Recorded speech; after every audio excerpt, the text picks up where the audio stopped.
obsessed, megalomaniac, eccentric, arrogant. Looks like a great list of traits to make a genius. In today's episode, we will talk about the life and death of one of the most successful, richest and strangest magicians of the 20th century, Zygmunt Neuberger, better known under the name of the Great Lafayette. My name is Alex Romanov, this is Art of Impossible, let's begin.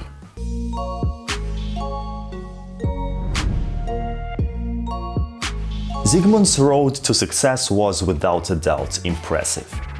He arrived in the United States in 1890 with an aspiration to make a career in show business. For 10 years he was traveling around the country and entertaining people at events. What kind of events? Well, if today you can be a corporate or a wedding magician, back then you could be a mining camp magician.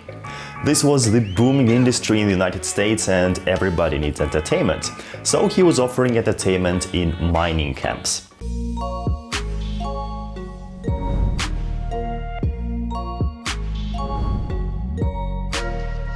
That was tough, but that was a good school, which allowed Zygmunt to understand what the audience really craved for.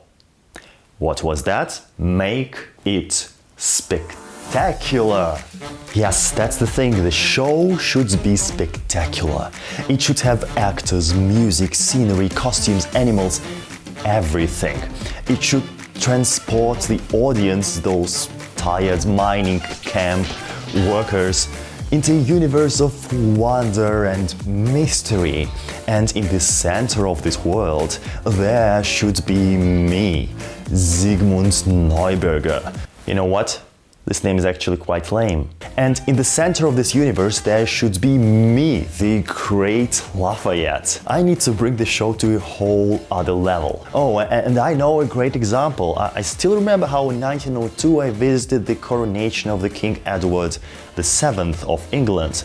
It was such a grandiose spectacle. But my show will be even bigger, better and cooler. I will be the king of show business. Sorry, I just got possessed by the spirit of Zygmunt. That's what happened when you were reading history books instead of sleeping. Anyway, in 1902, Lafayette introduced an act under the title of The Crowning of the King. It was a costume reproduction of the coronation ceremony that he had witnessed, and in that reproduction Lafayette played all the main parts. He was the Archbishop of Canterbury, the King, the Queen, and he was changing from one character to another in full view of the audience. But wait, one day he is performing in a mining camp and then he performs a full-scale show. How did this happen? Let me explain. We need to go back a little bit, and now I will teach you the single most important secret of success in show business. Get a dog.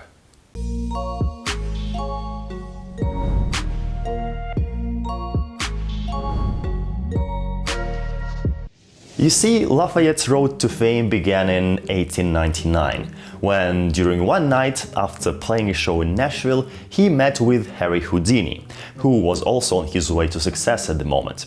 And Harry presented Lafayette with something that changed his life and apparently boosted his career: a dog. The more I see of men, the more I love my dog. The Great Lafayette.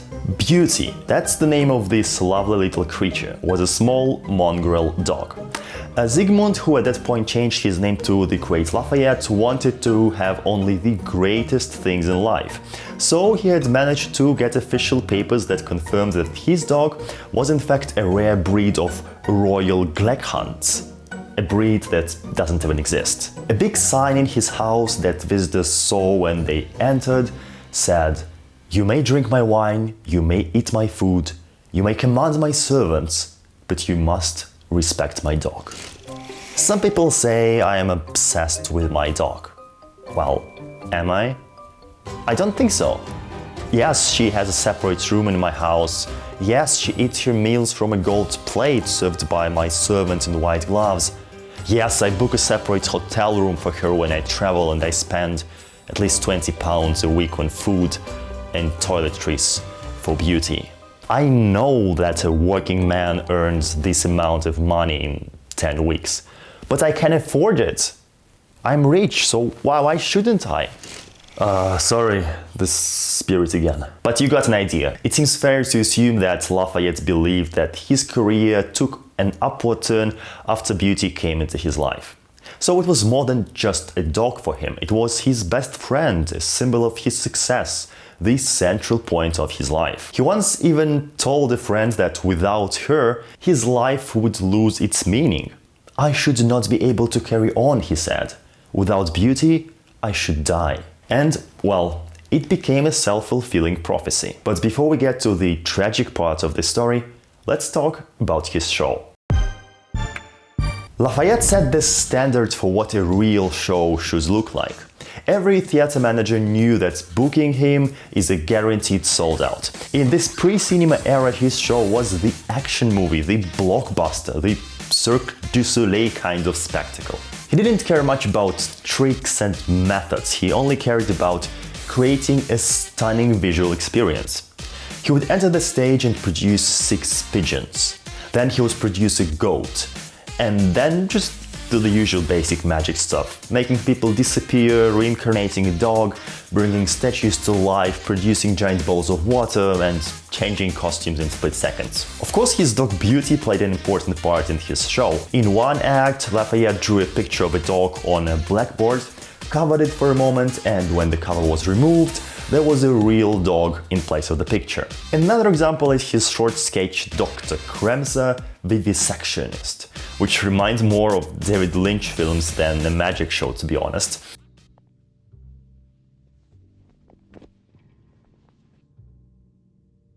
Here is the story. Dr. Kremser, the great hypnotic surgeon and vivisectionist, is faced with a terrible problem. His only daughter is on the point of death, suffering from a mysterious disease. So the doctor comes up with a treatment, but he is not sure if it works, so he needs to test it. He realizes that he needs to try it on his dog. While he's preparing the substance, the chemicals overpower him and he faints. Then he hallucinates a creature with the head of a dog and a human body, and this creature decapitates the doctor. Then Dr. Kremser wakes up, his head is back, and he decides not to try the medicine on his dog. Curtains. So what happens to his terminally ill daughter? Who cares what happens to the daughter? Most importantly, the dog is safe. By the beginning of the 20th century, Lafayette was crazy rich. He owned 2 private coaches, a car, a house in central London filled with valuable paintings, and just all kinds of expensive stuff. He was probably the highest paid theatrical performer in England at the turn of the century. In 1910, he had been paid £1,000 a week. He was booked for 10 years in advance with an average income of £40,000 a year. Lafayette's stage crew included 45 people. He paid them extremely well, never forgot their birthdays, and even introduced an insurance scheme which he paid with his own money. At that time, this was a very unusual thing to do. Let me give you one advice. There's one important criteria for hiring assistants. HR managers, listen up. No alcohol. Teetotal. No compromise. You ask me why? The competition is not sleeping. I read about this rivalry between Herman and Keller in the States, and I understood that competitors will use every possible way to find out more about your show and your secrets. And they can even make your assistants drunk, so they will tell them all your secrets. And I must add that Lafayette did have some serious secrets. But before I talk about it, it makes sense to talk about the greatest tragedy of his life, the death of his beloved dog, Beauty. In 1911 in Scotland, in Edinburgh while on tour, Lafayette's dog Beauty died. A famous surgeon and 2 nurses were taking care of her 24/7, but she didn't make it. The famous magician managed to complete his shows in Edinburgh, but was close to a mental breakdown. Beauty was embalmed and buried in a small casket made of oak. Every single day, the magician visited his dog's grave. He believed that with the death of Beauty, all his luck had abandoned him. Before going to the hotel on the night of her death, he expressed the wish that he would be dead in the morning so that he could be buried with his soulmate. On the 9th of May 1911, very soon after the death of Beauty, Lafayette was about to perform the final act of his show, The Lion's Bride.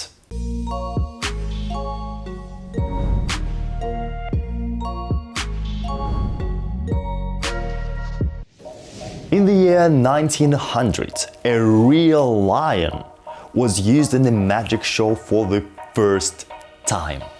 And guess who did it?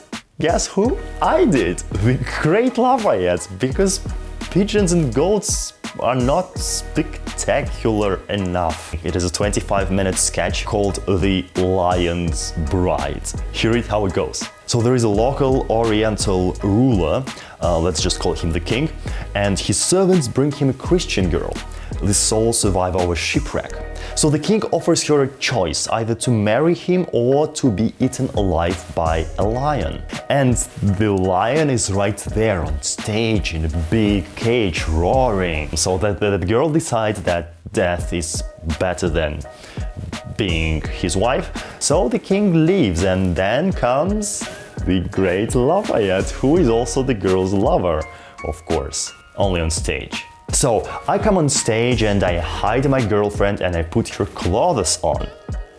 When the king returns, the cage is opened and the lion leaps out of the cage, so everyone in the audience freaks out. But then, that's the best part, the lion stands on his feet, produces a gun and shoots the king, like bam, in your face, evil Oriental king. And then the lion removes his head, and it turns out that the lion is me, the Great Lafayette in lion's costume. This is what a show should look like. And what are you doing? Walking around the restaurant? Pick a card, any card? Pathetic. Get a dog. Change your life.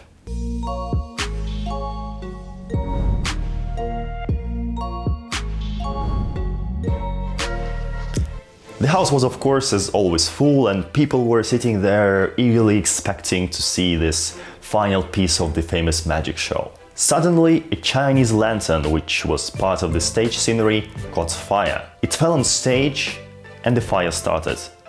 The audience started leaving the music hall in panic, and even though the fire was under control of the fire service in about an hour, the firemen couldn't prevent the building from being destroyed. And they could not save everyone.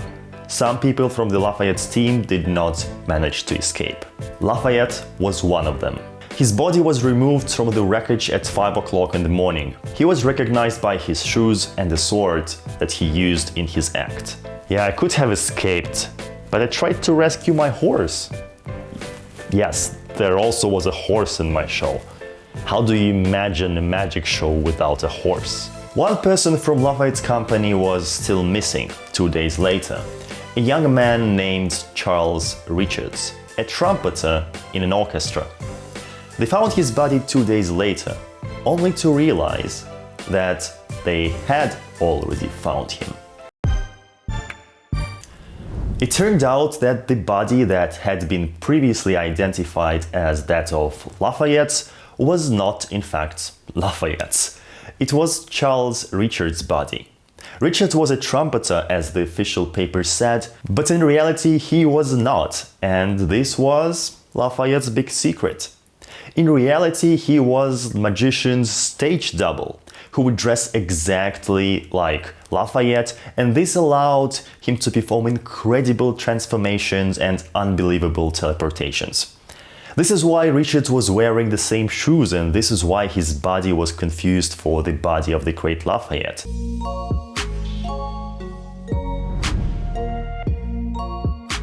When the police found the second body, they realized that it was the real magician because of the expensive rings on his fingers which Richards did not have. The weird thing about it was that the body of Richards had been already cremated by that time, and everyone thought that it was the Great Lafayette. So the headlines in the Scotsman newspaper from the 13th of May 1911 said, "Wrong body cremated. A pathetic incident. The mistaken cremation." So they had to replace the ashes.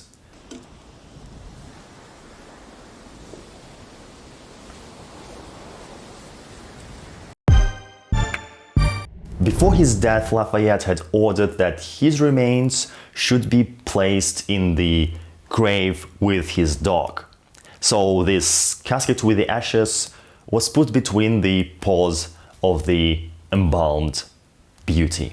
Hundreds, if not thousands of people attended the funeral of the famous magician. As one newspaper remarked, Lafayette lived a man of mystery and he has died a man of mystery. And he must remain. He himself would have preferred it, a man of mystery. And that's true.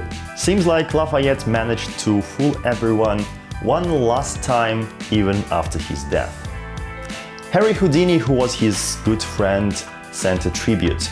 A cushion made of white flowers with the floral head of a dog and a card attached that said, "To the memory of my friend, the Great Lafayette, from his friend who gave him his best friend, Beauty."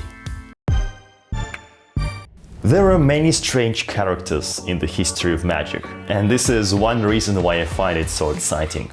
If you enjoyed this video, well, hit the like button and let me know in the comments what you think we can learn from the Great Lafayette. My name is Alex Romanov, this was Art of Impossible, until next time.